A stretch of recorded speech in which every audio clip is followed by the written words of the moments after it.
मेळघाट क्षेत्र में पानी आपूर्ति योजनाओं में बड़े घोटाले के आरोप सामने आए हैं। युवक कांग्रेस ने सरकार और प्रशासन के कामकाज पर गंभीर सवाल उठाते हुए उच्च स्तरीय जांच की मांग की है।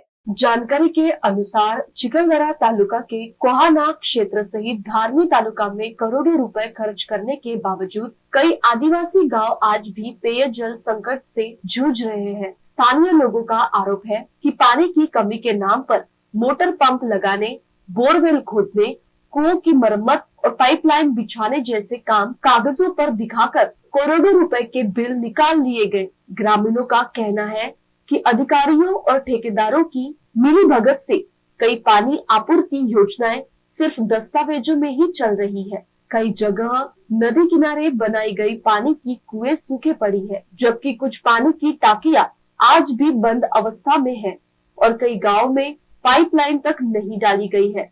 इसके बावजूद योजनाओं का पूरा खर्च दिखाया गया है। युवक कांग्रेस के जिलाध्यक्ष राहुल येवले ने चेतावनी दी है कि इस पूरे मामले के पुख्ता सबूत जल्द सामने लाए जाएंगे।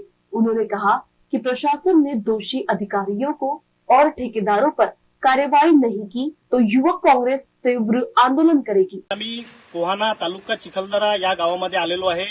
या गावामध्ये आज रोजी या गावातील आमच्या आदिवासी बांधवांना पाणी टंचाईचा सामना करावा लागत आहे। इथं करोडो रुपयांची पाणी पुरवठ्याची योजना काम झालेलं आहे, परंतु यांना सुरळीत पाणी पुरवठा होत नाहीये। यामध्ये जे विहिरीचं काम झालेलं आहे ते त्या कामामध्ये पण भ्रष्टाचार झालेला आहे। इथं अस्तित्वात फक्त 5 मीटरचं खोदकाम झालेलं आहे, परंतु या लोकांचा असा आरोप आहे की या कंत्राटदारांनी आणि अधिकाऱ्यांनी 15 ते 20 मीटरचं खोदकाम दाखवून त्याचे पैसे काढलेले आहे।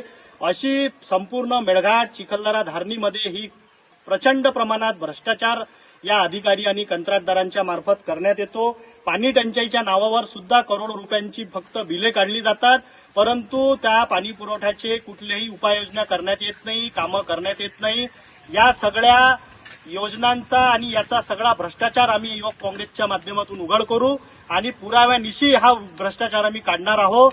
यासाठी आमची प्रशासनाला त्या ग्रामीण पाणी पुरवठ्याच्या अधिकाऱ्यांना एक चेतावणी आहे आणि त्यांना एक आमची युवक काँग्रेसचा इशारा आहे की तात्काळ त्यांनी हे जे भ्रष्टाचार आहे थांबवून या आमच्या आदिवासी बांधवांना गावागावामध्ये ज्या पाणी टंचाईचा सामना करावा लागत आहे त्या पाणी पुरवठा सुरळीत करण्यात यावा, अन्यथा युवक काँग्रेस संपूर्ण जिल्हाभर मोठ्या प्रमाणात पाणी टंचाईसाठी तीव्र आंदोलन करेल, याची त्यांनी दखल घ्यावी।